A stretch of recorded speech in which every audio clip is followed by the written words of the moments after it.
तो हम जो स्टार्ट कर रहे हैं बेटा मेथड आज 4th मेथड है और अप टू 3 मेथड्स। कोई डाउट है किसी क्वेश्चन में? पहले वो बात करेंगे। 3 मेथड्स में से 2 ही मेथड्स है मेनली। तो पहला मेथड था कि जब कोवेंचरस अपने पॉइंट ऑफ व्यू से बुक्स सुनाते हैं, ए या बी या दोनों। और सेकंड है जब बिजनेस बुक सुनाता है, सेपरेट सेट ऑफ बुक्स। किसी भी क्वेश्चन में टिल 29 अगर आपको कोई डाउट है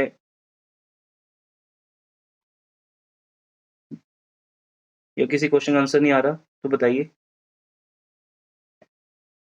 आगे जाने की कोई जल्दी नहीं हमें। नेक्स्ट मेथड कल भी हो जाएगा।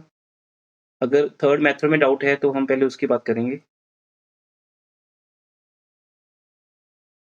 Any of you?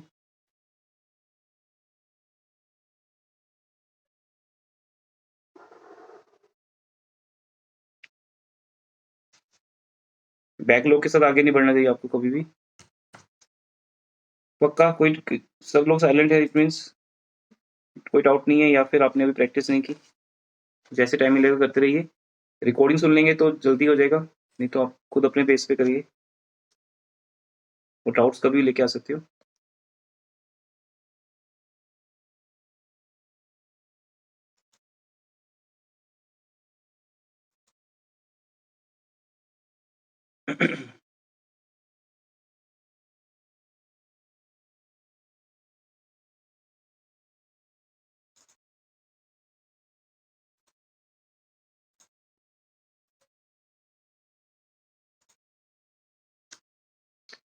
सो अभी जो हम मेथड स्टार्ट कर रहे हैं आज, 4th मेथड, ये बिल्कुल डिफरेंट और यूनिक मेथड है। और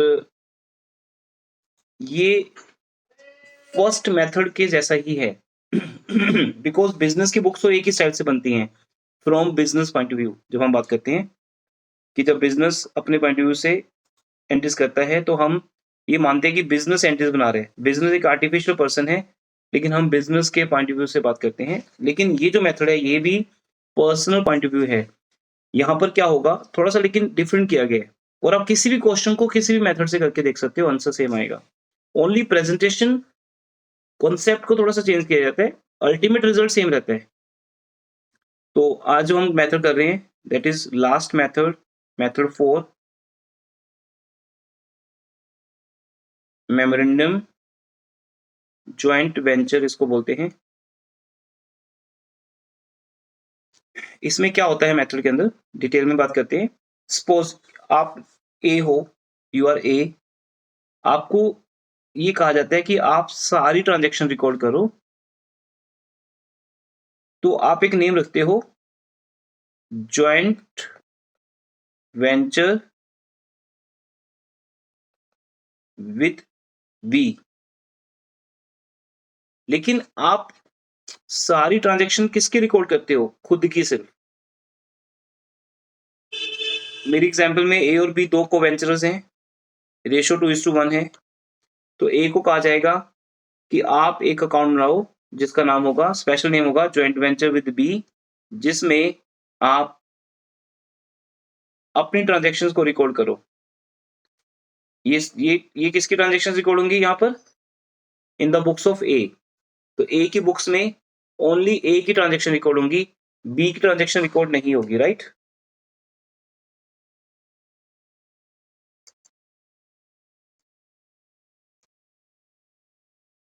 और बी की बुक्स में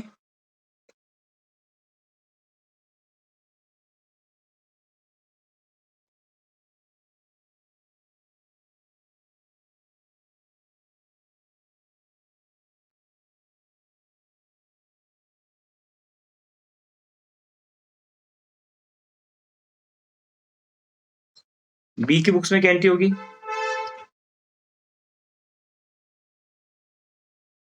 ज्वाइंट वेंचर विद ए।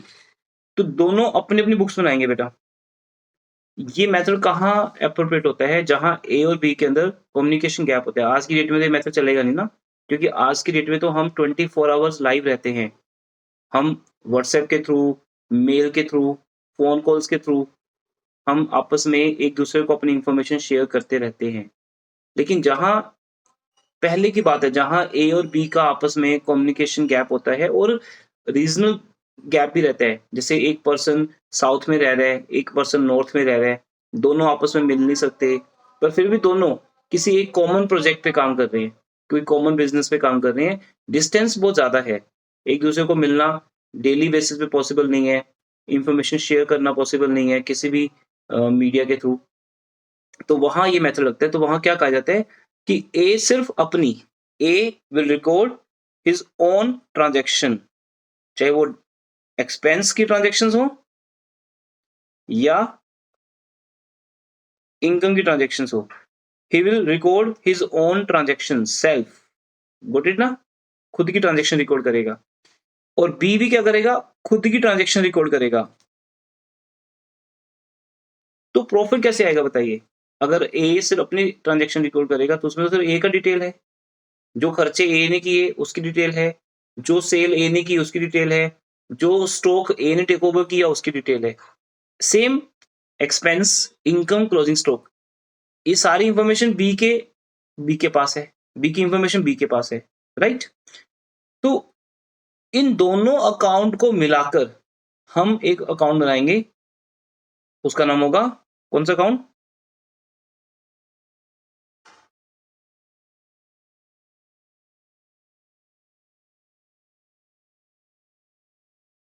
बेटा पार्टिसिपेट करें, पार्टिसिपेट जब करते हो ना तो ऑफलाइन ऑनलाइन का डिफरेंस खत्म हो जाता है।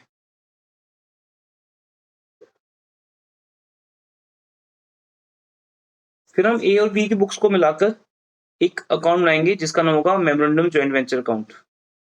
इसमें ए और बी दोनों का इंफॉर्मेशन आ जाएगा, और जब दोनों की इंफॉर्मेशन आ जाएगी, अब ये कब पॉसिबल है, जब ए और बी एक टाइम पे मिलेंगे, जैसे हम 1 मंथ में एक बार मिल सकते हैं, आप चाहे साउथ में रहते हो चाहे इंडिया से बाहर रहते हो, एक बार मिलकर हम अपनी सारी इंफॉर्मेशन शेयर कर सकते हैं, या एक बार के लिए हम ऑनलाइन हो सकते हैं, हम सारी इंफॉर्मेशन को शेयर कर सकते हैं। डेली बेसिस पे इंफॉर्मेशन शेयर करना अगर पॉसिबल नहीं है तो हम एक लेवल पे मिलकर इंफॉर्मेशन शेयर कर सकते हैं, और जब सारी इंफॉर्मेशन एक सिंगल अकाउंट में आ जाएंगी, all expenses debit, all incomes credit, तो फिर वहां से एक प्रॉफिट आएगा जो दोनों का कॉमन प्रॉफिट होगा।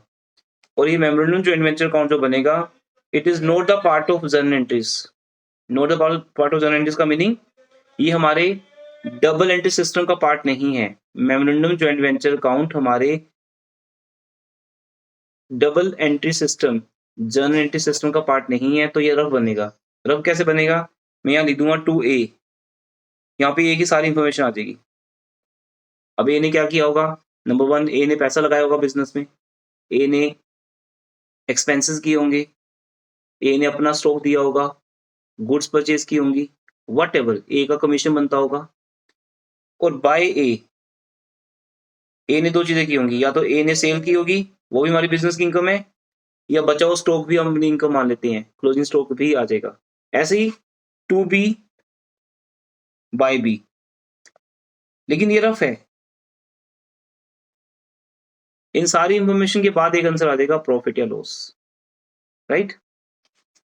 तो ये है इसका जस्ट एक आउटलुक, कैसा ये मेथड काम करता है। अब हम बात करते हैं डिटेल में, तो लेट्स स्टार्ट। कोई भी एक क्वेश्चन सिलेक्ट करिए अपनी चॉइस का, एनी क्वेश्चन, जो भी क्वेश्चन आपको होगा मैं करवा दूंगा, बताइए भी कौन सा क्वेश्चन चाहते हो आप।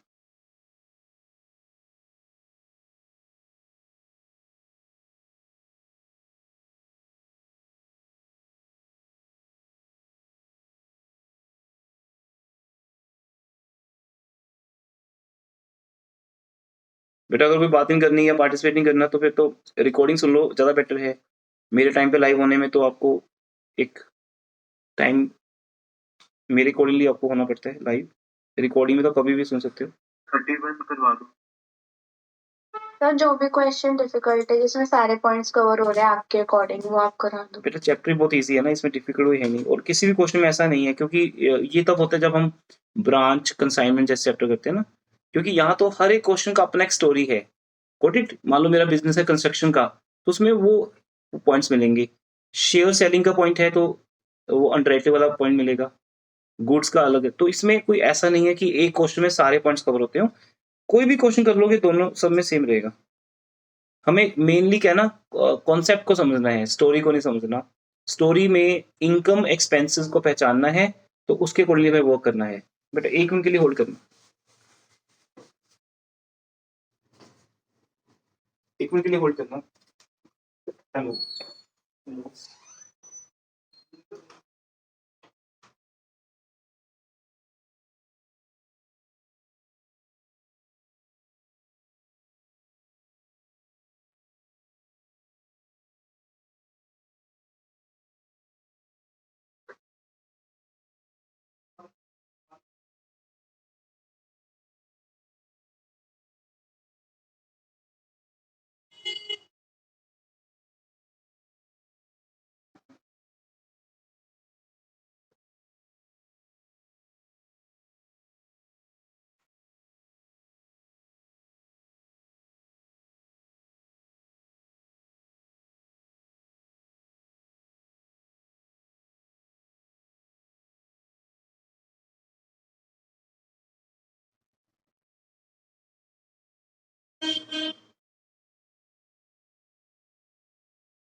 ठीक ठीक है,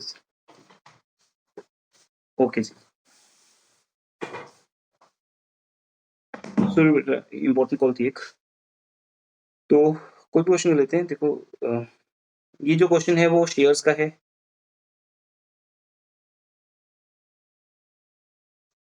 ये बाइंग एंड सेलिंग के ऊपर है। युवराज कह रहे 31 कह रहे थे युवराज, 31 कह रहा था सर। ये भी कार के सेल और बाय के ऊपर है।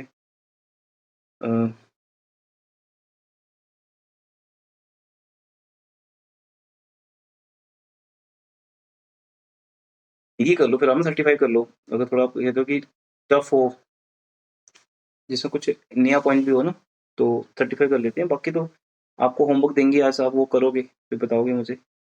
बाकी जो भी क्वेश्चन कहोगे 35 के बाद मैं आपको सोल्यूशन में से ना यहाँ से समझा दूंगा। 10 मिनट लगेंगे मुझे समझाने में कोई भी क्वेश्चन। बस एक और कॉन्सेप्ट समझाने के लिए कोई भी क्वेश्चन हमें करना होता है, तो बाकी सारे हो जाएंगे यहाँ से। 31 भी इसी यही होगा कहीं, आई गेस 31 है एक्स एंड वाई। तो पहले हम करते हैं 35 भीम एंड अर्जुन। तो लेट्स स्टार्ट एवरीवन। यहाँ पे 2 कोवेंचर्स हैं, Bhim and Arjun ratio 3:2 and उनका बिजनेस है buying and selling the plastics goods. तो on 1 October 22 Bhim purchase goods at cost of ₹60,000। इसमें एक पॉइंट है एक्स्ट्रा वाला ना, जो बाकी क्वेश्चन में नहीं मिलता। इसके जैसा एक क्वेश्चन और आएगा, भीम एंड अर्जुन जैसा ये क्वेश्चन और है, जहाँ तक मुझे याद है। हाँ ये वाला 38 चंदू एंड धीरज, ये आप करना होमवर्क में। दोनों सेम क्वेश्चन हैं, सिर्फ नेम चेंज है। यहाँ चंदू धीरज है, आप कह लो कि ये इनका रीबोर्न है, रीबोर्न के बाद उनका नाम चंदू धीरज बन गया, और पहले पास्ट में उनका नाम था भीम एंड अर्जुन।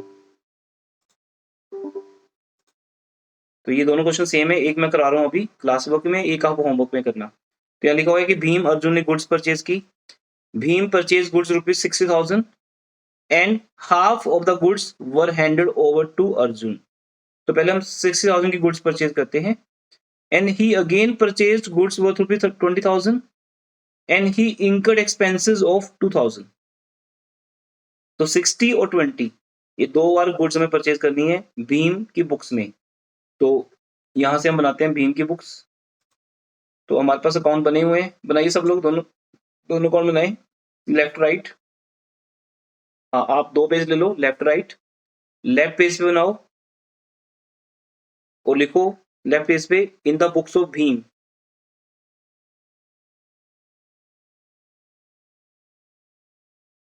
यहाँ लिखो बेटा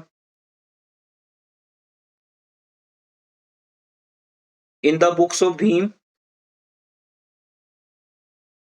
भीम की बुक्स में। यहाँ लिखो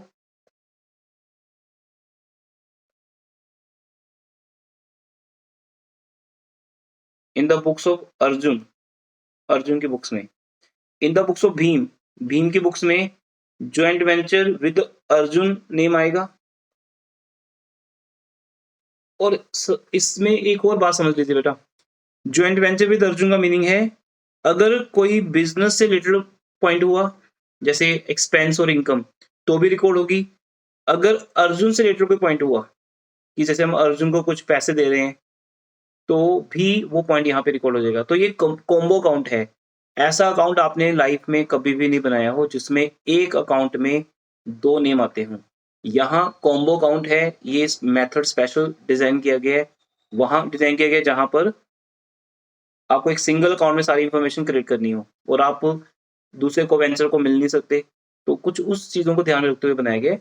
पूरी गेम डेबिट क्रेडिट की होती है आपको अकाउंट्स के अंदर। तो यहाँ पे हम बनाएंगे joint venture with Arjun account, और वो किसकी बुक्स बन रही है? भीम की। यहाँ किसकी बुक्स बन रही है? अर्जुन की। तो अर्जुन क्या लिखेगा? Joint venture with Bhim. अब यहाँ पे क्वेश्चन क्रिएट होता है कि सर अगर 3 को वेंचर हो तो कैसे करेंगे? तो भी बेटा 3 बुक्स बनेंगी। तो मान लो आप बना रहे हो in the books of A, आप ए की बुक्स में क्या लिखोगे? क्या लिखोगे? Joint venture with B and C. अगर 4 लोग हों तो बुक्स तो एक ही बनेंगे ना, नाम एक्स्ट्रा आते जाएंगे। Joint venture with B comma C and D. ऐसे ही जब बी की बुक्स बनाओगे तो क्या लिखोगे? Joint venture with A and C. C की बुक्स में क्या आएगा? Joint venture with A and B. तो कोई फर्क नहीं पड़ता उससे, मेन हमें 3 बुक्स बनानी है और यहाँ पे तीनों बुक्स बनानी पड़ेंगी, क्योंकि ए अपनी ट्रांजेक्शन रिकॉर्ड करेगा, बी अपनी करेगा, सी अपनी करेगा, तीनों मिलकर फिर एक अकाउंट बनाएंगे। उस अकाउंट का नाम होगा कंबाइंड अकाउंट, ज्वाइंट वेंचर का combined memorandum joint venture. Memorandum का मीन होता है जस्ट एक मेमोरेंडम पर्पज के लिए, एक याददाश्त पर्पज के लिए, जिसको हम बोलते हैं रफ। रफ में बनते हैं, जैसे मेमोरेंडम बैलेंस शीट सुना हुआ आपने नाम डिसोल्यूशन चैप्टर में, वैसा ही। तो लेट्स स्टार्ट। तो अब ट्रांजेक्शन देखते हैं क्या क्या होंगी। तो नंबर 1 सबसे पहले किसने ट्रांजेक्शन की है? भीम ने। तो भीम क्या बोलेगा? Joint venture with Arjun account debit to bank या टू कैश। अच्छा, अब यहाँ पे क्योंकि डेट्स भी गिवन है तो आप क्या कर सकते हो? डेट्स को भी साथ में ले सकते हो। तो डेट्स के हिसाब से अगर देखें तो 1 अक्टूबर 22 और फिर 15 अक्टूबर 22, 60 और 20, और फिर एक्सपेंस कितने? 2। आप क्या करो यहाँ पर डेट कॉलम बना लो एक साथ में,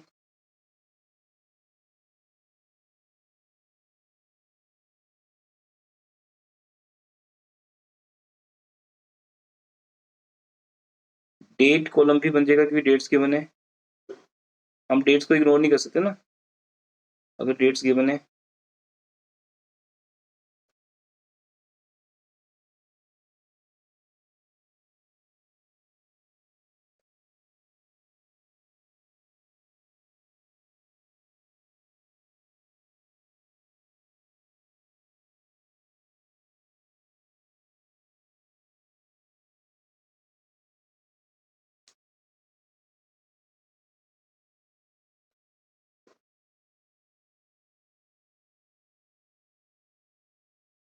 डेट कॉलम ऐड कर लो बेटा इसमें ना फॉर्मेट के अंदर।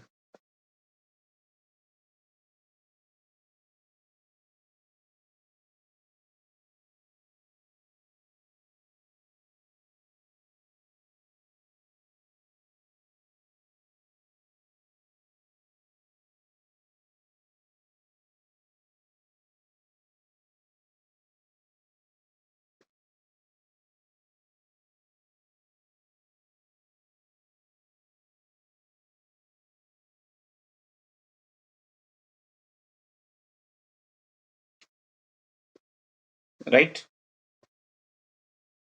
अब एंट्री पास करते हैं 2022 दोनों तरफ लिख लो 2022 दोनों अकाउंट्स के अंदर दोनों तरफ अक्टूबर 1 टू बैंक, हमने पैसा खर्च किया होगा। अब देखो यहाँ भी क्या हो गया, फर्स्ट मेथड ही है ये। फर्स्ट मेथड में जैसे हम फर्स्ट मेथड में हम क्या करते थे, हम एक को वेंचर की पर्सनल बुक्स बनाते थे, ऐसे ही यहाँ भी भीम की पर्सनल बुक्स बनेंगी। और भीम की जब पर्सनल बुक्स बनेंगी तो भीम अपने पॉइंट ऑफ व्यू से क्या बोलेगा, joint venture debit to bank. अब यहाँ पे अर्जुन की एंट्री कोई नहीं है तो अर्जुन साइलेंट रहेगा। एंट्री क्या बनेगी, joint venture with Arjun debit to bank. लेकिन जॉइंट वेंचर की मेन बात है यहाँ पे, क्योंकि बिजनेस का एक एक्सपेंस क्रिएट हो गया। कितने क्रिएट हो गया एक्सपेंस, 60,000 का, तो यहाँ लिख सकते हो गुड्स ब्रैकेट में। नंबर 2 पे फिर हमने अक्टूबर 15 को गुड्स परचेज की, लिख दो टू बैंक गुड्स 20,000 की। उसके बाद फिर हमने साथ में कोई डेट गिवन नहीं है तो क्वेश्चन मार्क लगा सकते हो, बट एक्सपेंसेस हो रहे हैं वहां पर टू बैंक या टू कैश 2,000 रुपीज के एक्सपेंसेस हो रहे हैं। तो ये सब कुछ कर रहे हैं कौन,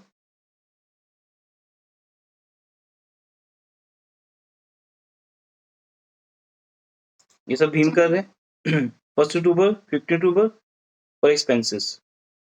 अब उसने हाफ गुड्स किसको दे दी, अर्जुन को। इस बात की एंट्री करने की बेटा कोई जरूरत नहीं, क्योंकि गुड्स तो कहीं भी पड़ी रहे ना, भीम के पास रहे या अर्जुन के पास रहे, कोई भी खरीद सकता है, जॉइंट वेंचर में कोई भी बेच सकता है। सिर्फ कल को अगर हमें देखना पड़ेगा स्टॉक कहाँ है, किसके पास कितना स्टॉक बचा, तो उसका एक वर्किंग नोट बनाएंगे हम यहाँ पर, तो वहां हम बात करेंगे। ठीक है, चले आगे। पर अभी इस बात का कोई रेलेवेंस नहीं है कि गुड्स कहाँ पड़ी हैं। भीम ने खरीदी, चाहे तो भीम अपने पास रखे या उसमें से हाफ गुड्स या पूरी गुड्स अर्जुन को दे दे, कोई फर्क नहीं पड़ता। वर्किंग नोट में इस बात को लेंगे कि स्टॉक कहाँ पे कितना पड़ा है। उसके बाद 15 अक्टूबर को Arjun also made a purchase of 37,500 on the same day he sent goods of ₹50,000 to Bhim. तो इस बात का कोई रेलेवेंट नहीं होगा हमारे लिए, रेलेवेंसी नहीं है, बिकॉज गुड्स चाहे अर्जुन परचेज करे या खुद के पास रखे या भीम के घर पे पहुंचा दे, कोई फर्क नहीं पड़ता। गुड्स खरीदना हमारा एक एक्सपेंस है। फिजिकली गुड्स ट्रक के अंदर पड़ी हैं या रूम के अंदर पड़ी हैं, शॉप में पड़ी हैं, भीम के घर पड़ी हैं या किसके पास पड़ी हैं, वो फिजिकल एंट्री है। एक फिजिकली स्टॉक कहाँ पड़ा है वो अकाउंट्स के बुक्स के लिए इंपॉर्टेंट नहीं होता। ठीक है, परचेज करना that is a one time entry. Purchase करके उसको कहीं किसी को दे दिया तो उससे ना तो गुड्स बढ़ रही है ना गुड्स कम हो रही है, ना ये एक्सपेंस है ना ये इनकम है। सिर्फ खरीदने वाली एंट्री की जाएगी और 900 का एक्सपेंस किया जाएगा। तो 15 अक्टूबर को हम बात करते हैं। अब हम किसकी बुक्स बना रहे हैं, इन the books of Arjun. Arjun सिर्फ खुद की एंट्रीज रिकॉर्ड करेगा।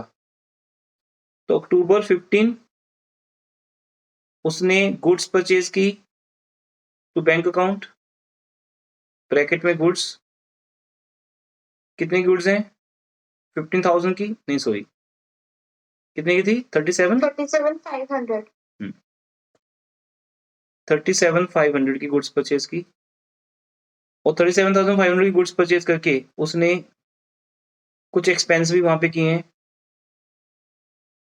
जिसकी डेट पता नहीं, तो हम ब्लैंक छोड़ सकते हैं। कितने के एक्सपेंस? 900 900। यस सर 900, ठीक है। आगे रीड करते हैं। अब और क्या होगा? एक्सपेंस हो गए, गुड्स परचेज कर ली, अब क्या होगा? 20 अक्टूबर को Bhim in order to help Arjun sent 16,000 to him. बताओ किसने किसको पैसा भेजा? भीम ने अर्जुन को। अब बताओ ये किसकी बुक्स में एंट्री रिकॉर्ड होगी अगर भीम अर्जुन को पैसे भेजते हैं? ये ट्रांजैक्शन भीम की है या अर्जुन की है? Tell me.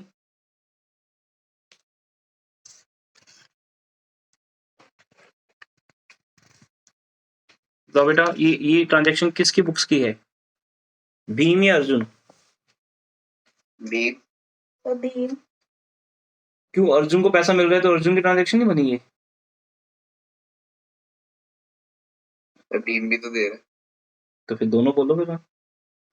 अगर आप मुझे 10,000 फीस पे कर रहे हो तो ये किसकी बुक्स में रिकॉर्ड होगा? दोनों की बुक्स में रिकॉर्ड होगा, क्योंकि जो पेमेंट करने वाला है उसके लिए भी एक एंट्री है, उसने 10,000 पे किया, उसका कैश कम हो गया, और जिसको 10,000 मिल रहा है उसका कैश बढ़ गया। इससे पहले की जो ट्रांजेक्शन थी वो किसी एक पर्सन की थी, सिर्फ भीम गुड्स खरीद रहा है या एक्सपेंस पे कर रहा है, या अर्जुन गुड्स खरीद रहा है या एक्सपेंस पे कर रहा है, वो इंफॉर्मेशन किसी एक पर्सन से रिलेटेड थी। अगर हमने किसी को स्टॉक दिया, वो जस्ट स्टॉक का एक ट्रांसफर है, फिजिकली स्टॉक कहीं भी पड़ा हो, पैसा एक ही बार खर्च होता है। लेकिन यहाँ ये ट्रांजेक्शन दोनों की बुक्स में रिकॉर्ड होगी 16,000 की। तो हम यहाँ पे क्या करेंगे? ये एंट्री दोनों की बुक्स में रिकॉर्ड करेंगे। तो पहले हम लिखते हैं भीम की बुक्स में, तो भीम क्या बोलेगा? Joint venture with Arjun debit to bank. उसने पैसे और लगा दिए बिजनेस में एक तरह से। अब इधर यहाँ पे फर्स्ट मेथड याद करो, फर्स्ट मेथड और इस मेथड में कंपैरिजन करो। अगर ये फर्स्ट मेथड होता तो फर्स्ट मेथड में 2 अकाउंट बनते थे। यहां से आप पूरी बात समझ जाओगे। फर्स्ट या सेकंड मेथड में 2 अकाउंट बनते थे। जैसे मान लो ये क्वेश्चन हम फर्स्ट मेथड से करते तो भीम की बुक्स में 2 अकाउंट बनते, एक ज्वाइंट वेंचर अकाउंट बनता, एक अर्जुन अकाउंट बनता, राइट।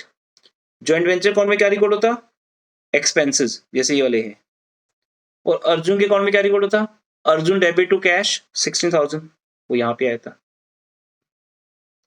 यहां हमने दोनों को कॉम्बो कर दिया, तो यहां अगर कोई एंट्री अर्जुन से रिलेटेड है तो भी यहां आ जाएगी। अब अर्जुन से रिलेटेड क्या होगा? या तो हम अर्जुन को पैसे दे रहे हैं टू कैश, या अर्जुन से पैसे ले रहे हैं। अगर मान लो अर्जुन से कुछ पैसा आता, कुछ रिमिटेंस आती है अर्जुन से, तो यहाँ रिकॉर्ड हो जाती बाय कैश। तो ये एक यूनिक मेथड है कि आप ज्वाइंट वेंचर अकाउंट भी बना रहे हो और अर्जुन अकाउंट भी बना रहे हो, लेकिन दोनों को कॉम्बो करके बना रहे हो। लेकिन खास बात क्या है, स्पेशल बात क्या है? एक तो ये स्पेशल बात है कि ज्वाइंट वेंचर और अर्जुन का अकाउंट कॉम्बो बन रहा है। दूसरी स्पेशल बात क्या है कि भीम की बुक्स में सिर्फ भीम की एंट्रीज रिकॉर्ड होनी है, उसमें अर्जुन का खर्चा रिकॉर्ड नहीं होना। लेकिन ये ट्रांजेक्शन भीम के लिए भी इंपॉर्टेंट है और अर्जुन के लिए भी इंपॉर्टेंट है, तो दोनों रिकॉर्ड करेंगे। तो भीम पैसे दे रहे हैं तो ये वो लिखेगा टू बैंक। डेट चेक करो, क्या है डेट? किस डेट को दिया पैसा हमने? 20th अक्टूबर। अब ये ट्रांजैक्शन अर्जुन भी लिखेगा। अर्जुन को पैसा मिल रहा है तो ऑब्वियसली ये कहां रिकॉर्ड होगा?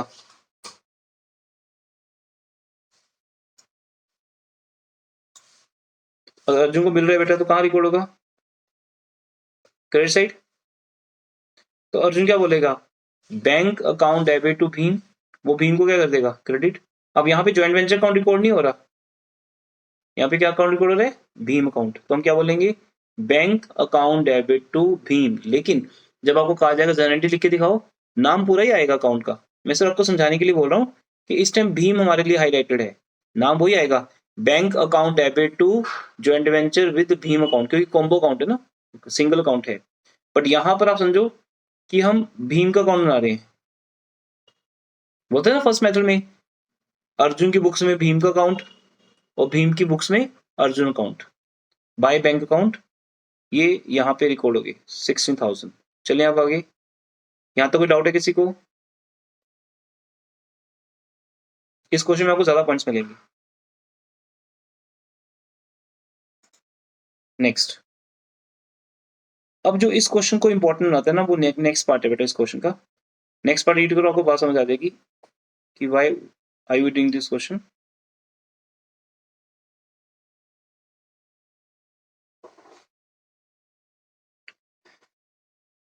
रिकॉर्डिंग्स में भी आपको ये क्वेश्चन मिलेगा।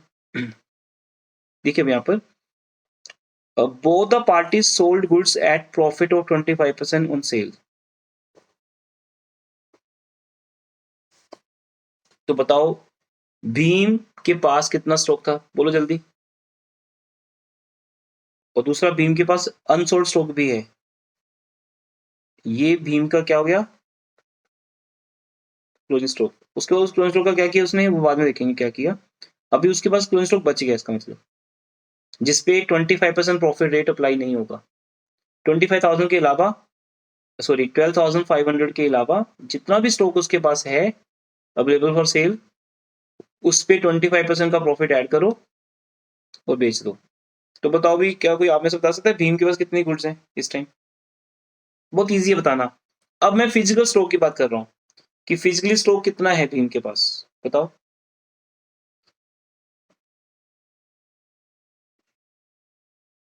और फिजिकली तो फिर 50,000 होएगा। कैसे बताओ, चेक कराओ। सो 60,000 थे, उसमें से हाफ उसने लाइक और जिनको सेंड कर दिया 30 एंड 20 उसने बात करे। 20 उसने, फिर 20 के बाद में भी परचेज कर रहे थे। नहीं जी, अभी भी आंसर रॉन्ग है। एक और पॉइंट है जो आप भूल रहे हो। देखो भीम ने गुड्स खरीदी 60 की, ओके डन। हाफ उसने भेज दी अर्जुन को, मैंने माइनस कर दिया आपके कहने पे। फिर उसने अगेन परचेज की 20 की, तो मैंने ऐड कर दी। लेकिन एक और पॉइंट है, चेक करो कौन सा है वो। क्वेश्चन आगे भी तो रीड करो ना, क्या लिखा है आगे? तो अर्जुन ने भी उसको बाद में भेजे थे गुड्स। हाँ, तो वो भी तो स्टॉक ऐड होगा। 15,000 के। हाँ, तो ये पॉइंट बना, ठीक है।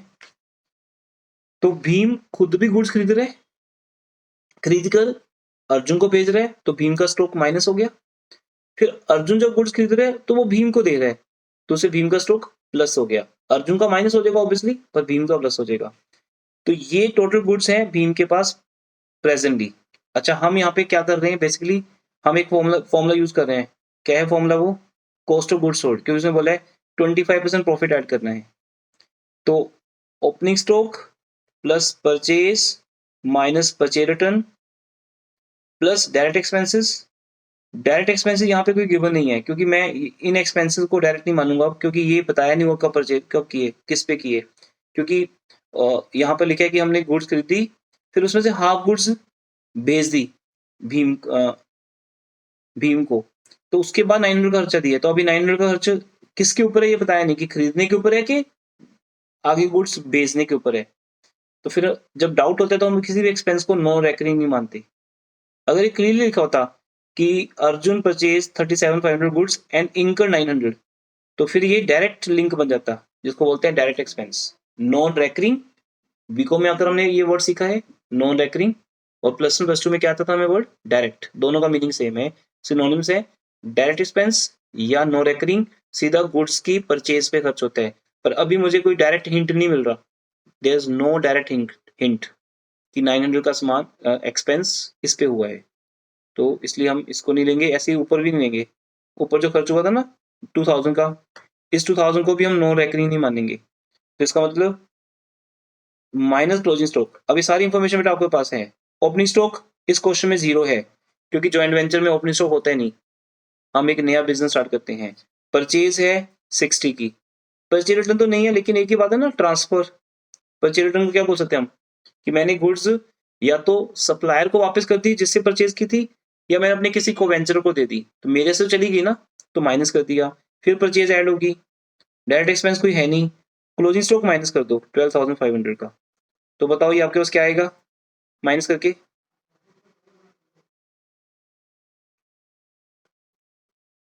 $52,500, इसको हम क्या बोलेंगे? Cost of good sold. Concept समझ आ गया सबको? बाकी मैं प्रॉपर आपको वर्किंग नोट बना के दिखाऊंगा, सोल्यूशन के अंदर दिखाऊंगा। तो ये आपको रफली समझा दिया। Opening stock 0, purchase minus purchase return plus direct expense 0 minus closing stock, COGS आ गया। अब अगर आपके पास सीओजीएस है, अब +1 में लेके चलते हैं आपको। +1 में आपको ये सिखाते थे, इवन अभी भी +1 के बैच में फाइनल अकाउंट चैप्टर अभी चल रहा था, तो वहां भी सिखाया था 25% ऑन सेल। क्या अब हम डायरेक्टली इसको मल्टीप्लाई कर सकते हैं दोनों को? टेल मी।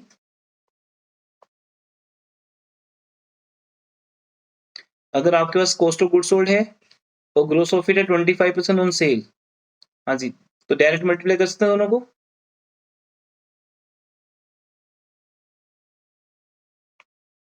नहीं कर सकते, नहीं कर सकते बेटा, क्योंकि ये ग्रोस प्रॉफिट सेल पे है और यहाँ आपके सामने कॉस्ट ऑफ गुड सोल्ड है, कॉस्ट है आपके सामने। तो पहले इसको कन्वर्ट करना पड़ेगा कॉस्ट पे, तो लिखना पड़ेगा लेट सेल इज 100, क्योंकि जीपी रेट किस पे है? सेल पे। Let sale is 100, gross profit 25%, तो कॉस्ट इज 75। तो जीपी रेट कॉस्ट के ऊपर कितना आएगा? GP rate on cost is 1/3, 25/75। तो अगर जीपी रेट सेल पे दिया है, इस पूरे बीकॉम के सिलेबस में ब्रांच, कंसाइनमेंट, डिपार्टमेंट, कहीं भी ये पॉइंट यूज हो जाता है, अगर जीपी रेट सेल पे दिया तो उसको कॉस्ट पे कन्वर्ट करना है। तो जब कॉस्ट पे कन्वर्ट करेंगे तो कॉस्ट का रेट है 1/3 और ऑन सेल का रेट कितना है? 1/4। चलिए अब सोल्यूशन में चलते हैं, बाकी बात सोल्यूशन के थ्रू करते हैं।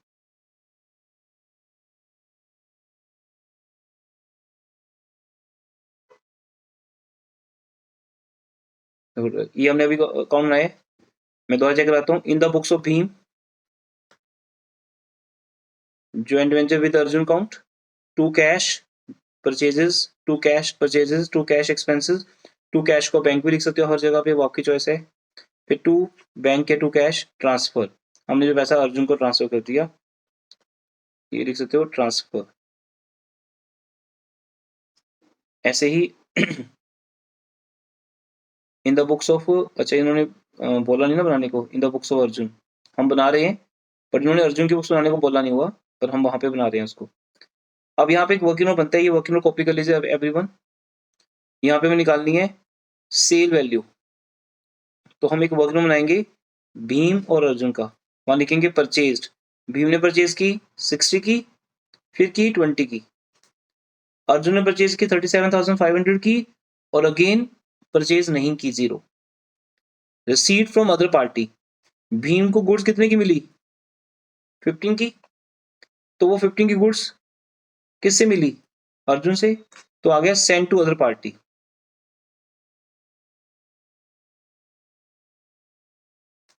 तो अदर पार्टी जाके वो माइनस हो गया। तो अगर अर्जुन भीम को भेजता है, ये बात आप एज ए कॉमन सेंस समझते हो, अर्जुन भीम को भेजेगा तो भीम में प्लस हो जाएगा, अर्जुन में माइनस हो जाएगा। ऐसे ही यहां पर अर्जुन को रिसीव हुआ, रिसीव फ्रॉम अदर पार्टी, किससे रिसीव हुआ अर्जुन को? भीम से, तो भीम का स्टॉक क्या हो गया? माइनस। तो एक एक लाइन बन गई रिसीट फ्रॉम अदर पार्टी, एक बन गई सेंड टू अदर पार्टी। इससे हमारा गुड्स का स्टॉक बढ़ रहा है या कम हो रहा है? तो एक साथ दोनों का वर्किंग नोट रेडी हो जाएगा इससे, तो आपके पास आ जाएंगी गुड्स अवेलेबल फॉर सेल।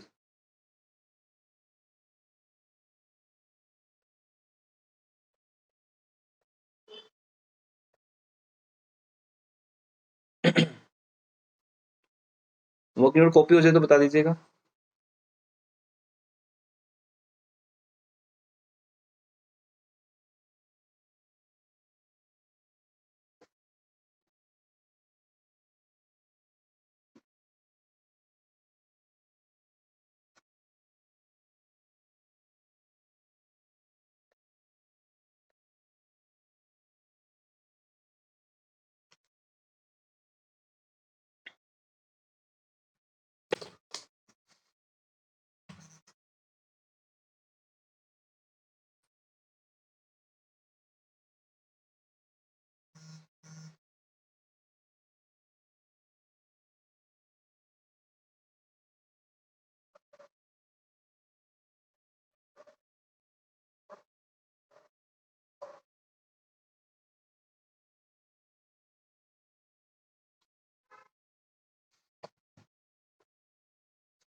वो नहीं है अभी बेटा copy?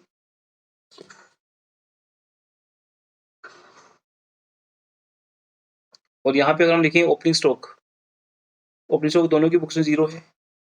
Opening stock plus purchase, चाहे हमने खुद की परचेज की या किसी और से हमारे पास सामान आया, हमारी परचेज होगी, माइनस परचेज रिटर्न, चाहे किसी और को भेजा, और उसके बाद आएगा माइनस क्लोजिंग स्टॉक। अब हम क्लोजिंग स्टॉक माइनस कर रहे हैं तो भीम के पास क्लोजिंग स्टॉक बचा 12,500 का, और अर्जुन के पास लिखा हुआ है, चेक कर लो, 1500 का। जब हम माइनस कर देते हैं क्लोजिंग स्टॉक तो आपके पास आती है cost of goods sold plus उनका फंडा है।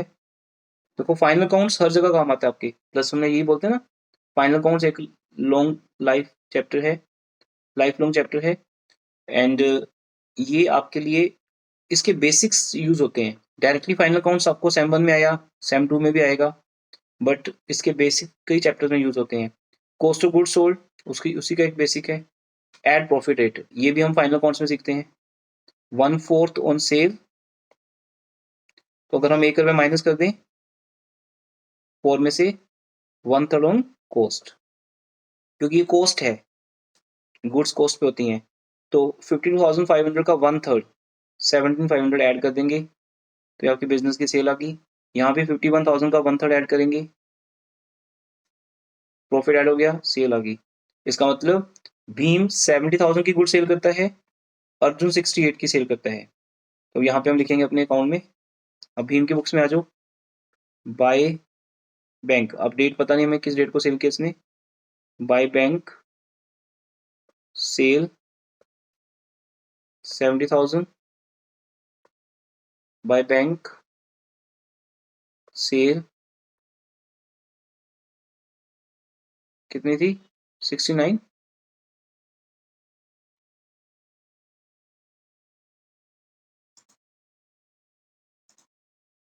सिक्सटी एट, 70 और 68।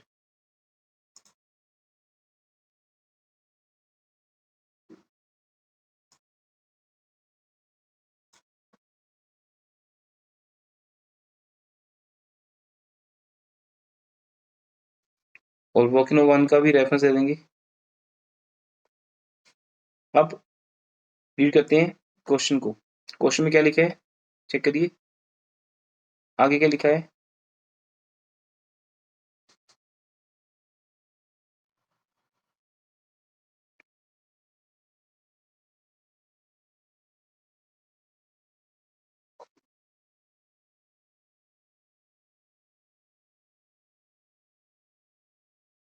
अब वो कहते हैं 12,500 की जो गुड्स बच गई थी उसमें से 5,000 की गुड्स भीम खुद टेक ओवर कर लेता है और रिमेनिंग गुड्स को 8,000 की सेल कर देता है। तो भीम की बुक्स में आते हैं, दोबारा उसने फिर सेल कर दी, डेट्स में पता नहीं है, बाय बैंक। अब ये जो 8,000 की सेल की, इसका प्रॉफिट रेट कुछ नहीं पता हमें, इसलिए हमने क्लोजिंग स्टॉक एक बार माइनस कर दिया था, सो दैट जो नॉर्मल गुड्स हमने बेची हैं वो 25% प्रॉफिट पे सेल की हैं। रिमेनिंग जो गुड्स बच गई उसके बारे में ऐसे दिया हुआ है कि या तो गुड्स टेक ओवर है, तो जब अब आप जब भीम हो तो भीम बन के क्या बोलोगे, बाय, क्या बोलोगे, क्या आ रही है आपके पास, स्टॉक या गुड्स, तो आप लिख सकते हो बाय स्टॉक, एंट्री बन जाएगी stock debit to joint venture with Arjun. तो कितने स्टॉक टेक ओवर कर रहे हो आप, 5,000 का। तो यहाँ पे भी सेल आ गई आपकी, ये भी सेल आ गई, ये एक तरह का क्लोजिंग स्टॉक आपने रख लिया। बिजनेस के लिए वो भी एक तरह की सेल है, जितना स्टॉक को वेंचर रख लेते हैं वो भी बिजनेस के लिए सेल बन जाती है। ऐसे ही अर्जुन वॉज ऑल्सो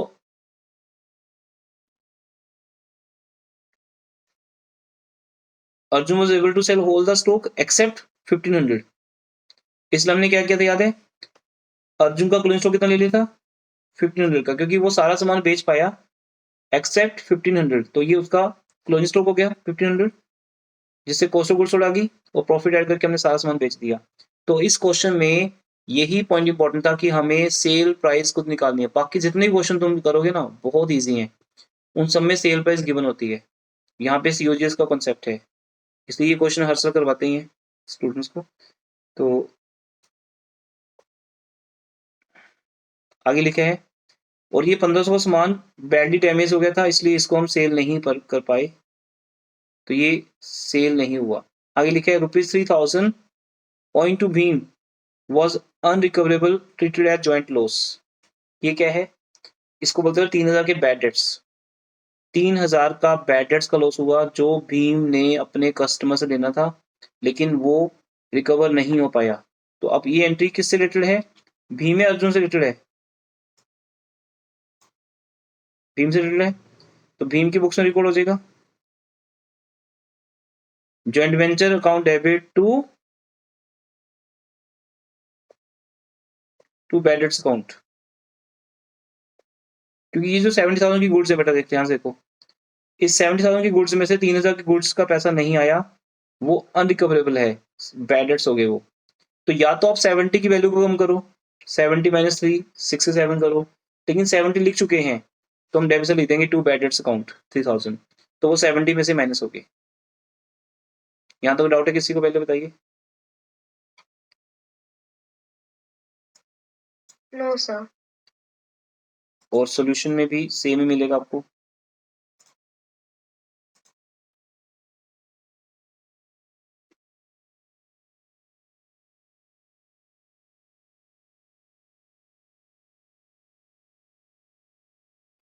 $70,000 की सेल होगी।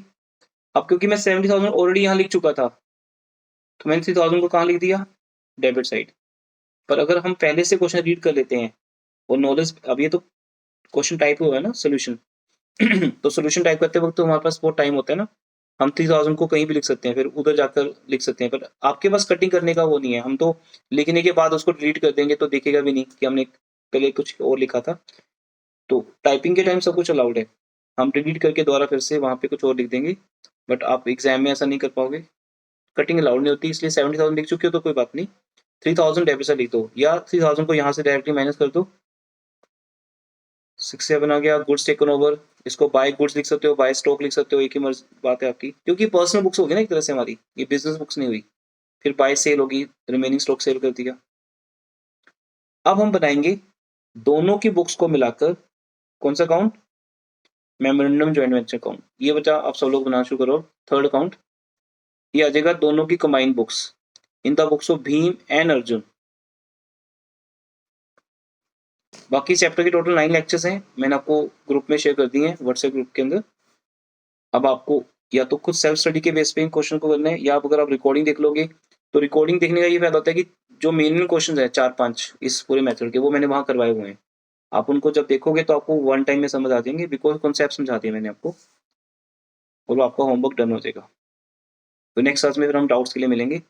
अब मेमोरेंडम जॉइंट वेंचर अकाउंट जो है, मैंने आपको समझाया कि वो रफ अकाउंट है एक, इसमें डबल एंट्री सिस्टम नहीं बनता, कोई डेबिट क्रेडिट नहीं है, इवन डेबिट क्रेडिट लिखने की जरूरत भी नहीं आपको।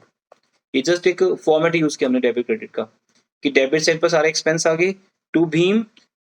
अब भीम ने क्या खर्च किया? गुड्स परचेज की, एक्सपेंस किया, और भीम को एक बैड डेट्स का लॉस हुआ।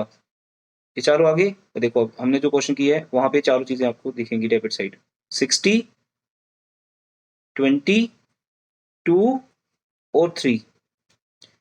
अब 16,000 कैंसिल हो जाएगा। क्यों कैंसिल हो जाएगा?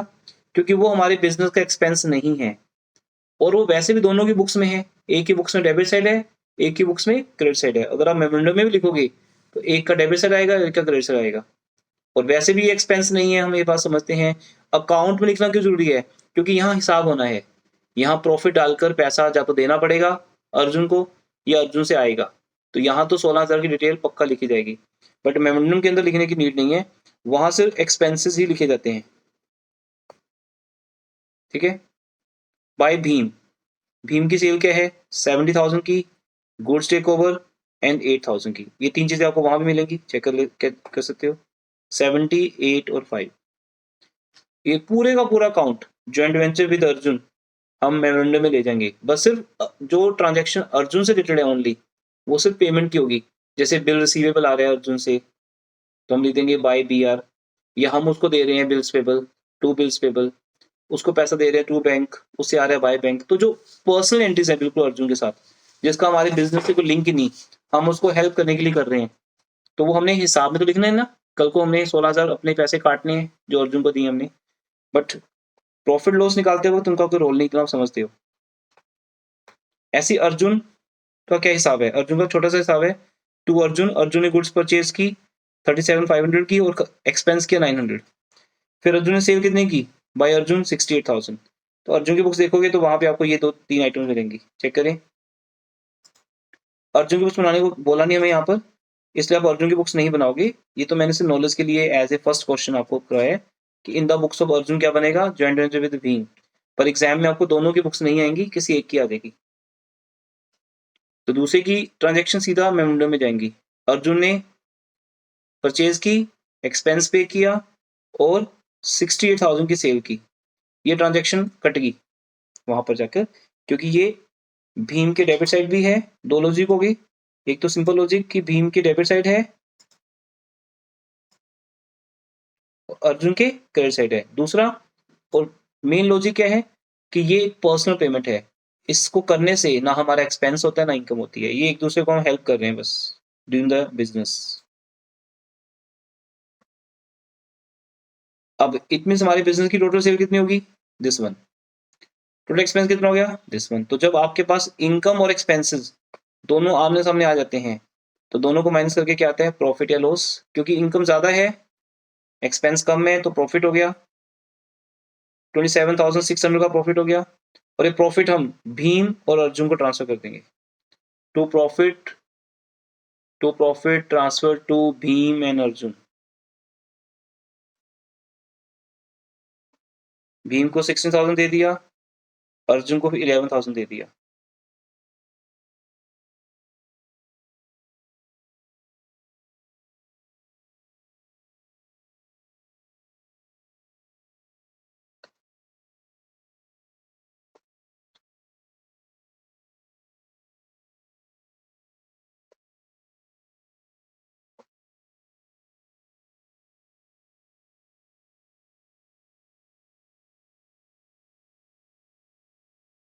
$27,600 का जो प्रॉफिट है वो हमने भीम और अर्जुन को ट्रांसफर कर दिया इन द रेशो।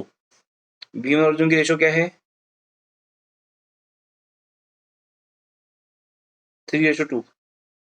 तो यहाँ पे 3:2 के अंदर ट्रांसफर कर दिया। पर प्रॉफिट जो आएगा, ये बात समझ लीजिए बेटा, जो प्रॉफिट आएगा वो किस अकाउंट से आएगा? मेमोरेंडम जॉइंट वेंचर अकाउंट से। तो इसको कॉपी कर लीजिए, कॉपी हो जाए तो बता देना। Do fast.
कॉपी हो जाए बता देना बेटा, वेट कर रहा हूँ मैं।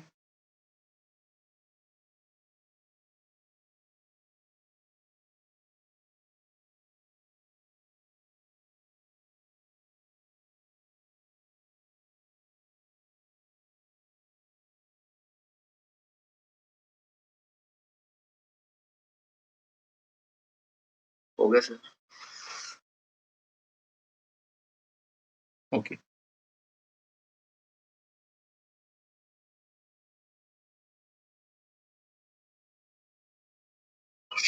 अदर्स भी हो गए सबका। सो अब ये जो प्रॉफिट है, ये प्रॉफिट इन दोनों की बुक्स में जाएगा, भीम की बुक्स में भी और अर्जुन की बुक्स में भी। ये देखो, तो सिंपल लिख देंगे टू शेयर ऑफ प्रॉफिट, इसको हम 2PL भी लिख सकते हैं, क्योंकि हमारा अपना प्रॉफिट एंड लॉस अकाउंट तो बन ही रहा है ना बिजनेस का, उसी के अंदर ये वाला भी ऐड हो जाएगा। इसको बोलते हैं पार्ट टाइम बिजनेस। जैसे मेरा कोचिंग सेंटर का अपना PL है, बट अगर मैं कहीं पे पार्ट टाइम टीच करने जाता हूँ तो वहां से भी प्रॉफिट आएगा, तो वो सारा प्रॉफिट एक ही जगह पे इकट्ठा होगा, उसके ऊपर मैं फिर इनकम टैक्स पे करूंगा। तो प्रॉफिट एंड लॉस अकाउंट, तो ये शेयर ऑफ प्रॉफिट आ गया, ठीक है। ऐसे ही आप अगर भीम की बुक्स में आ रहे हो और अर्जुन की बुक्स में आ रहे हो, तो भीम की बुक्स में भीम का प्रॉफिट आ जाएगा, लिखो everyone to profit and loss account, कितना प्रॉफिट था भीम का, और अर्जुन की बुक्स में अर्जुन का आ जाएगा।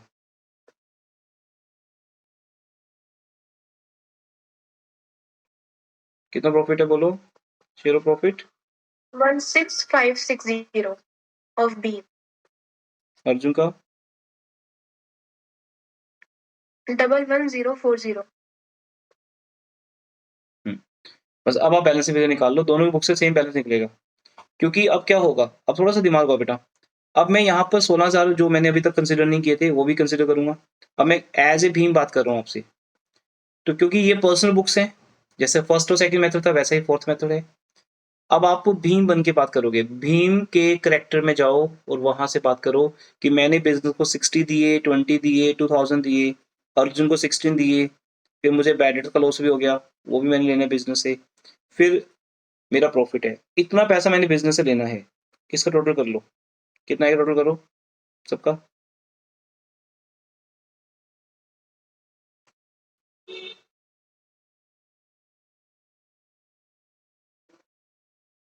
वन लैख, सॉरी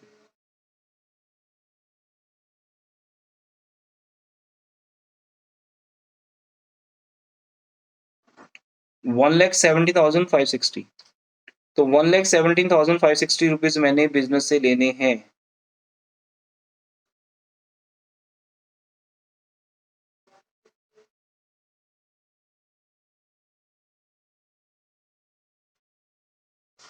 $1,17,650 हमने बिजनेस से लेना है,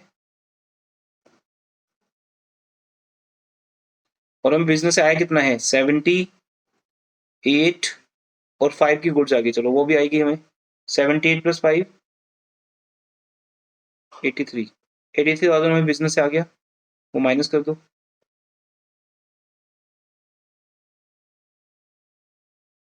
34,560.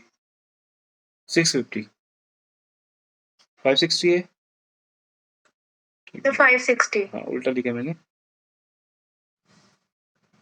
ठीक है।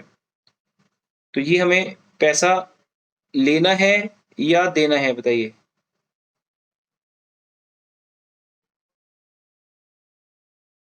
सिंपल आंसर है, अगर आपने 1 Sir, लाख लेना है, यस, आपने 1,70,650 एक तरह से बिजनेस से लेने हैं विद प्रॉफिट।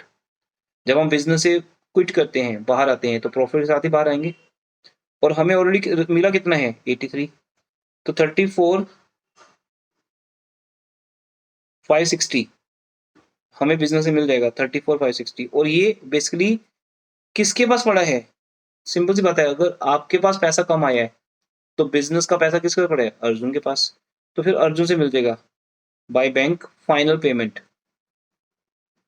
Final payment. इसका मतलब अर्जुन के पास उतने पैसे ज्यादा क्या होगा, चेक कर लेते हैं।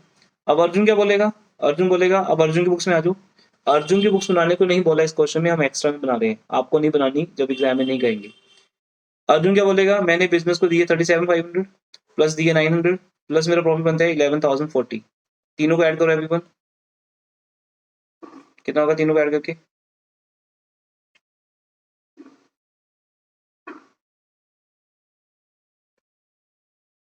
49,440.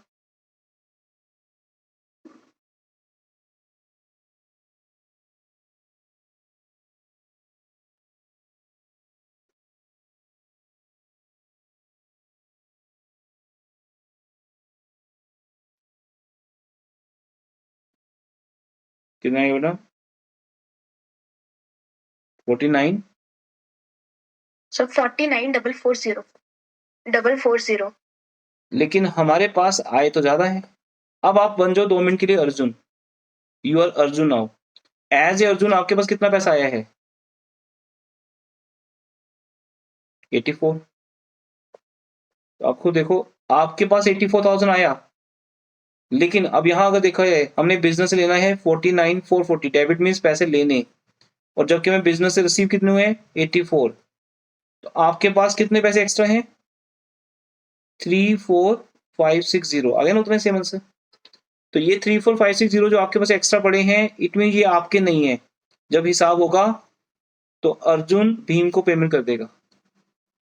इसलिए मैं ये बोलता हूं हमेशा, during the joint venture question जब चल रहा होता है, ये कोई फर्क नहीं पड़ता कि परचेज कौन कर रहा है और सेल कौन कर रहा है। ऐसा नहीं कि जो जो जो सेल करेगा वो पैसा वही रखेगा। मान लो हमारे इंस्टीट्यूट में 3 सब्जेक्ट्स आप पढ़ते हो, तो अगर तीनों सब्जेक्ट की फीस मैंने आपसे पकड़ ली तो वो मेरी बन जाएगी, ऐसा नहीं होगा ना, वो किसी और टीचर की तो है ना फीस, तो फिर मुझे उनको देनी पड़ेगी।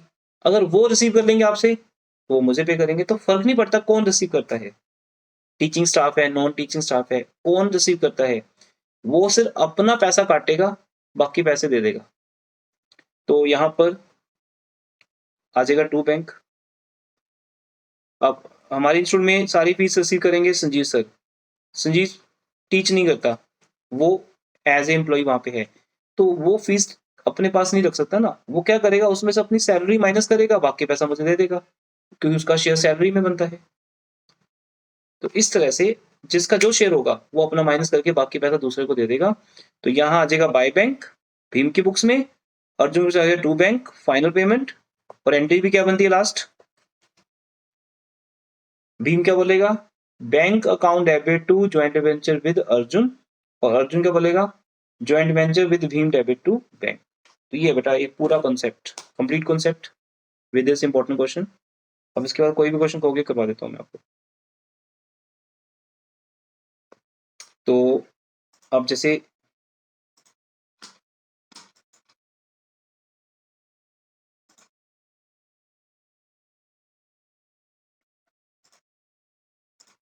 हम यहाँ पे ऐसे क्वेश्चन कह रहे थे, क्वेश्चन नंबर 31।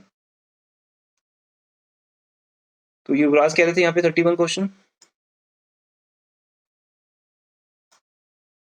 तो ये देखते हैं, तो ट्यूशन के युवराज है तो उनकी बात माननी पड़ेगी। X and Y are partners, coventurers, उनका बिजनेस है सेल ऑफ इलेक्ट्रिक मोटर्स। अब देखो कॉन्सेप्ट हमें समझ आ गया। यहाँ पे किसकी बुक्स का बनाने को लास्ट में क्या है? Prepare joint venture in the books of x. तो इसका मतलब हमें से एक्स की बुक्स बनानी है, तो एक्स क्या बनाएगा? Joint venture with Y. Okay, तो अभी ये क्वेश्चन सोल्यूशन में ढूंढ लेते हैं। एक्स और वाई का क्वेश्चन कहाँ है?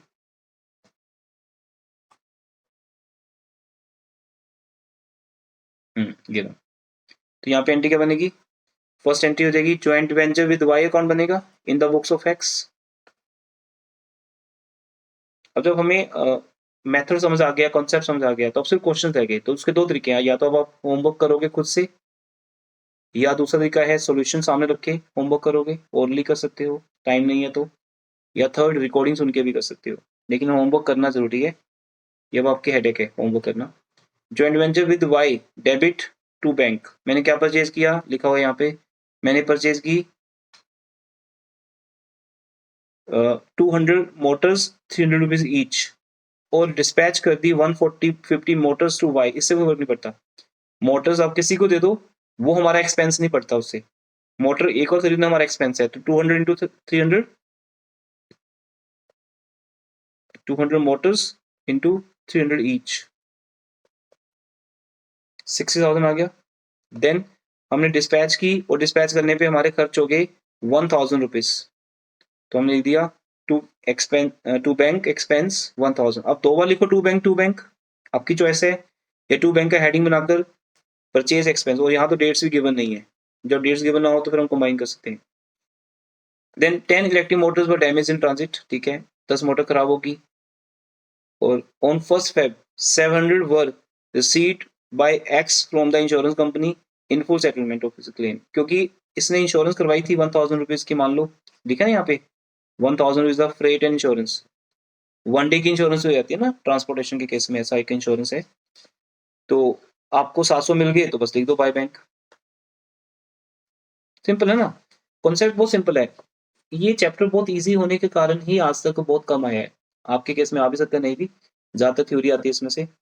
तो क्वेश्चन कोई भी आ जाए बहुत इजी होगा, लेकिन फाइनल टच के क्वेश्चन करके जाइएगा, क्योंकि अगर उनमें से कोई एक क्वेश्चन आ गया और वो अगर 10 ईयर्स में कोई कई ऐसे क्वेश्चन आए हुए हैं जो उन्होंने आपकी बुक से नहीं लिए, या आपकी बुक की इलस्ट्रेशन में से लिए गए हैं, या खुद बनाते हैं एग्जामिनर, तो 10 ईयर्स में वो सारे क्वेश्चन अवेलेबल हैं। फाइनल टच 10 ईयर्स का एक नाम है जिसमें सॉल्यूशन सारा है आपके पास। तो उनको जो करके जाओगे ना, तो आपके पास नॉलेज वास्ट रहेगी। एज इट इज कई बार सेम क्वेश्चन आ जाता है वहां पर, बाद में आके चेक करो बुक में कोई फायदा नहीं, पहले करके चाहिए। तो अब यहाँ पर एक्स को 700 मिल गए, चाहे वो प्रोडक्ट सेल करके मिले या इंश्योरेंस क्लेम मिले, पैसे तो मिल गए ना, बाय बैंक 700। उसके बाद फिर 15 मार्च को एक्स ने 50 मोटर सेल कर दी 425 ईच के हिसाब से। तो फिर आ गया 50 मोटर सेल की 425 के हिसाब से, परचेज की थी 300 की, बेची 425 की, तो बाय बैंक आ गया। ठीक है, ही रिसीव 50,000 फ्रॉम वाई, हमें वाई से मिल गई। अब ये एक दूसरे की हेल्प कर रहे हैं हम, क्योंकि सारा पैसा एक्स लगा रहे हैं, इसलिए वाई ने एक्स को पैसे दे दिए। एक ही बात है ना, क्योंकि पैसा वाई लगा एक्स लगा रहे हैं, तो वाई से हमें मिल गया 15,000। तो बाय बैंक फ्रॉम वाई 15,000, ये भी आ गया। ठीक है, फिर 25 मई को x took delivery of electric Motors and incurred the following expenses. Cleaning charges 200, repair charges 500, ground 600। ठीक है, ये सारा खर्च हो गया, कितना आ गया 1300। Y took over the motors and he so paid the expense, ये वाई का एक्सपेंस है बेटा। तो वो जो वाई का एक्सपेंस है वो हमें नोट नहीं करना, वो सीधा कहाँ जाएगा फिर, अब कहाँ जाएगा, मेमोरेंडम में। तो ये स्टाइल रहेगा एग्जाम में अगर आपको क्वेश्चन आते हैं। अगर वो आपको वाई की बुक्स बनाने को नहीं कहते, तो आप वाई की बुक्स में अकाउंट तो बनाओगे नहीं। तो वाई की बुक्स में अगर वो आपको नहीं कहते, सॉरी वाई की बुक्स बनाने को नहीं कहते, तो आप वाई का अकाउंट तो बनाओगे नहीं। वाई की बुक्स में joint venture with x account तो बनाओगे नहीं। तो क्या करोगे, आप वो सारी इंफॉर्मेशन सीधा उठा के मेमोरेंडम में ले जाओगे, जहां लिखेंगे टू वाई, एक्सपेंस वाई का है। ठीक है, उसके बाद फिर उसने सेल की 10 डैमेज मोटर 200 रुपीज के इसके हिसाब से, 40 मोटर 400, 20 मोटर, इन सबको ऐड कर लो, तो ये सेल आ जाएगी एक 2000, 16,000, 10,000, 48,000।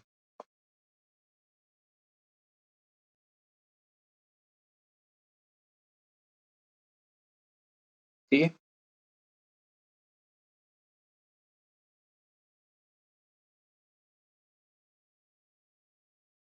नहीं आई थिंक गलत हो गया,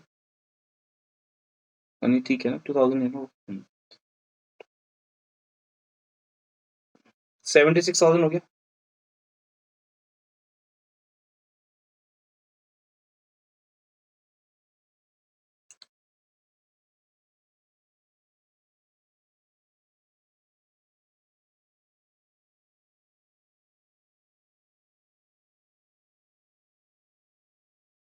तो आ जाएगा मेमोरेंडम में वाई वाई सेल 76,000। तो वाई की सारी चीजें चीजें सीधा मेमोरेंडम में ले जाएंगे। अगर वाई की बुक्स उन्होंने बोला है तो बना भी देंगे, वो भी हमें आती है। तो क्या लिखेंगे फिर, joint joint venture with,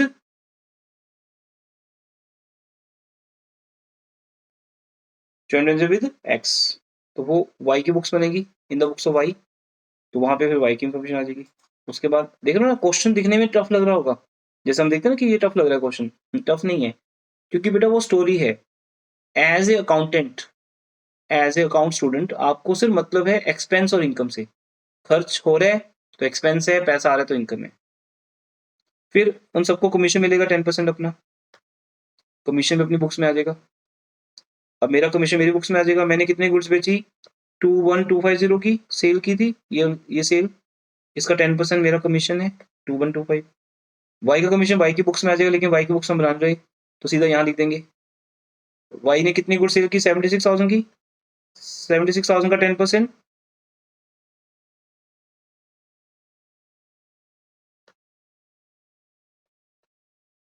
$7,600, right, ये आ गया। तो फाइनली अब हम मेमोरेंडम जॉइंट वेंचर कौन बना सकते हैं, और तो कोई पॉइंट इस क्वेश्चन में है नहीं, रेशियो 2:1 है। जब मेमोरेंडम बनाएंगे 2x टू y, x की 3 इन्फॉर्मेशन है, y की 4 है। सेल में बाय x 2 इन्फॉर्मेशन है, x को या तो पैसे इंश्योरेंस कंपनी से मिले या गुड सेल हुई। By y 76,000। अल्टीमेट इनकम 97,950 की है,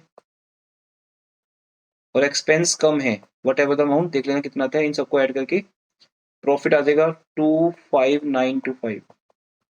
ये प्रॉफिट यहाँ डिवाइड हो जाएगा 2:1 रेशो में, to profit transfer to X and Y. ये एक रफ काउंट था। अब एक्स अपना प्रॉफिट उठा के ऊपर ले जाएगा। अब ये सॉल्यूशंस पीडीएफ है आपकी ऐप के अंदर, स्टडी मटेरियल के अंदर जाकर आप देखोगे।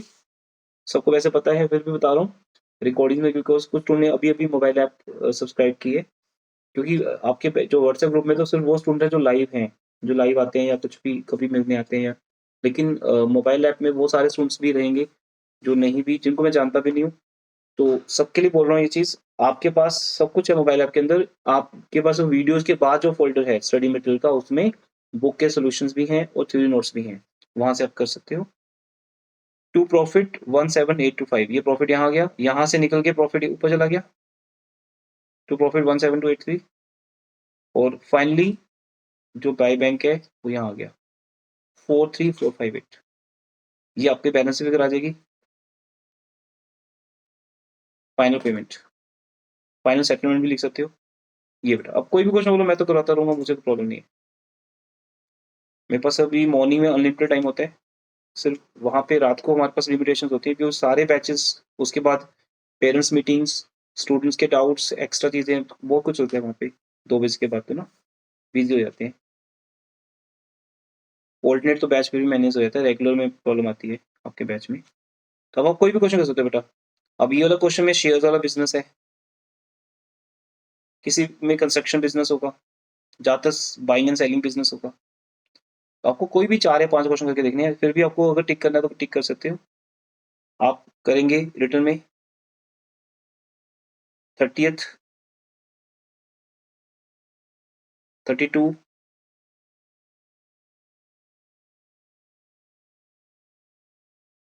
34 35 तो कर ही लिया हमने, 37 38 अगर आपको करना हो तो कर लेना, क्योंकि 30 जो किया हमने भीम एंड अर्जुन वाला वही है, ये सेम क्वेश्चन बिल्कुल, सिर्फ नाम डिफरेंस है, अमाउंट डिफरेंट है। आप कह लीजिए रीबॉर्न है, भीम अर्जुन का रीबॉर्न होता है क्वेश्चन नंबर 38 में, तो सेम टू सेम है। डोंट वेस्ट योर टाइम, अगर आपको वो समझ आ गया है तो ये छोड़ सकते हो, आपकी चॉइस है, बाकी कुछ नहीं बेटा इसमें। ये वाले क्वेश्चन नहीं करने हमें, फिर भी चाहो तो आप ये वाला क्वेश्चन कर सकते हो इनमें से, अगर आपको प्रैक्टिस करनी हो इंटरेस्ट के पॉइंट को लेके।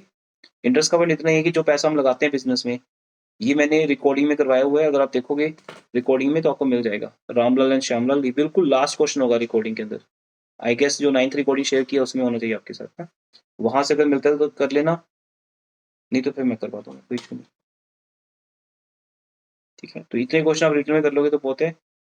ये जानते हुए भी शायद इस चैप्टर में से कोई क्वेश्चन आएगा नहीं एग्जाम में, स्टिल हम कर रहे हैं और हो सकता है आ जाए, पर इतने क्वेश्चन इनफ है, मोर देन इनफ है इस चैप्टर में से, क्योंकि चैप्टर 1 है बट इसमें मेथड्स 3 से 4 हैं, हर एक मेथड के अलग अलग क्वेश्चन है। तो जल्दी निपटाइए, इसमें बहुत ज़्यादा टाइम मत वेस्ट करो अपना, कहने मतलब अगर ओरली कर सकते हो सोल्यूशन के थ्रू, फटाफट सोल्यूशन सामने ओपन कर लो और बुक सामने रखो, एक तरफ बुक में क्वेश्चन है, सामने सोल्यूशन है, फटाफट उसमें से वहाँ से रीड कर दो, हो जाएगा। सामने डाउट्स आ जाएंगे, डाउट्स ले आओ नेक्स्ट क्लास में, या रिकॉर्डिंग सुन के हो जाएगा ये काम। But don't waste your more time, because इस चैप्टर में उतनी वर्थ नहीं है। 4 चैप्टर्स में वर्थ है हमारी, उस पर टाइम लगाओ। इस चैप्टर में तो हम ये मानेंगे, जैसे हर साल देखते हैं कि क्वेश्चन नहीं आता तो हम मानते हैं कि टाइम वेस्ट हुआ हमारा, नॉलेज भी नहीं इस चैप्टर में कुछ ज़्यादा। 4 चैप्टर्स पे टाइम लगाइए, final counts, consignment, branch and partnership resolution. इन चारों चैप्टर्स में से अगर कोई चैप्टर छूट जाता है, मतलब जैसे एग्जामिनर पेपर में आते वक्त अगर वो शायद इस साल partnership fundamentals, sorry partnership resolution को नहीं लेगा, तो फिर वो डिपार्टमेंट में जाएगा, या फिर वो ज्वाइंट वेंचर में जाएगा, ऐसे है। रॉयल्टी मोस्टली 5 मार्क्स में रहते हैं, बट ऐसा नहीं कि 5 मार्क्स में ही आता है, उसमें से भी 15 मार्क्स के क्वेश्चन आए हुए हैं, तो पॉसिबिलिटी हर चैप्टर में से है। अगर आप फाइनल टच देखोगे ना, तो फाइनल टच के बेटा बैक साइड पे भी, अगर आपको ये दिख रहा है अभी, तो फाइनल टच के बैक साइड पर एक स्कैनर दिया होता है, टेबल दिया होता है आपको यहाँ पर। ये तो सेमेस्टर 5 की फाइनल टच है हमारी। सेमेस्टर 5 में हमारे सब्जेक्ट का नेम है मैनेजमेंट काउंटिंग। तो यहाँ पे टेबल दिया होता है, देखो स्कैनर टेबल।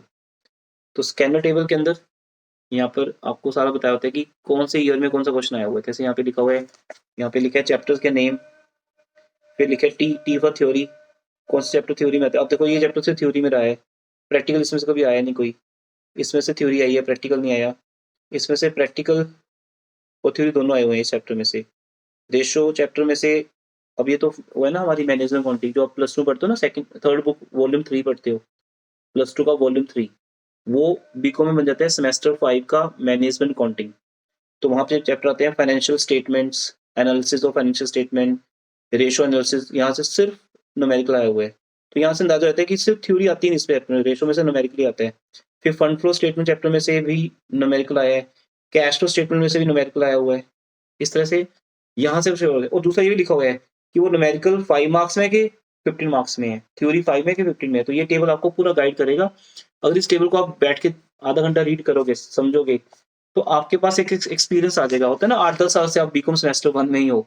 अगर एक स्टूडेंट 10 साल से सेमेस्टर 1 में ही पढ़ रहा है, पास ही नहीं हो रहा, तो पास तो नहीं हो रहा, लेकिन वो एक्सपीरियंस तो बहुत हो गया कि हर साल किसमें से क्वेश्चन आते हैं। हम लोग भी ऐसे ही आपको बताते हैं, बट ये ट्रेंड्स होते हैं। अब मैंने बोला इन 4 चैप्टर्स में से आएगा, तो ऐसा नहीं कि 4 में से ही आएगा, इधर-उधर जा सकते हैं बात। तो मैंने आपको एक्स्ट्रा में 3 चैप्टर और करवा दिए।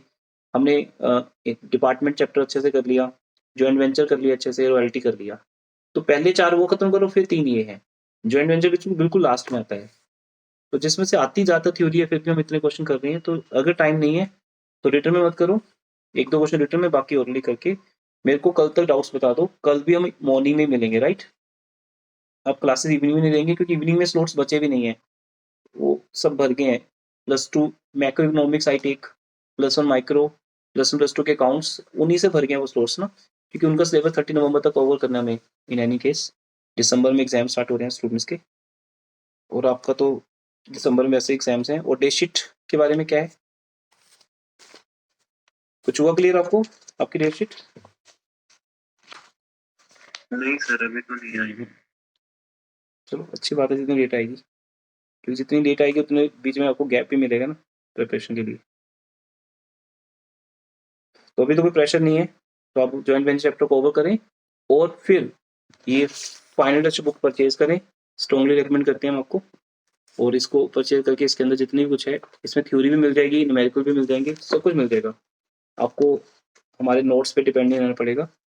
सारी थ्योरीज के अंदर है, 5 मार्क्स की भी, 15 मार्क्स की भी, लॉन्ग क्वेश्चन भी बहुत अच्छे से यहाँ पे दिए हुए हैं, 10 ईयर्स के सोल्यूशन भी है, सब कुछ है इसके अंदर। सर हाँ जी, सर आपने बोला था, आप बताओगे मेरे को कि फाइनल टच का वो स्टोर कहाँ पे है 32? बेटा मेरे को व्हाट्सएप करो, मैं वहीं पे आपको नंबर शेयर करता हूँ उनका ना। ठीक कुछ भी ऐसा होता है ना, व्हाट्सएप कर देगा, बाद में याद नहीं रहता। ठीक है, एनीथिंग एल्स पे एनीवन? कुछ और बेटा, कोई डाउट है किसी का, कोई बात करनी है? ठीक है, मैं क्लास ओवर कर रहा हूँ और ये रिकॉर्डिंग अपलोड कर देंगे। Thank you sir. वेलकम।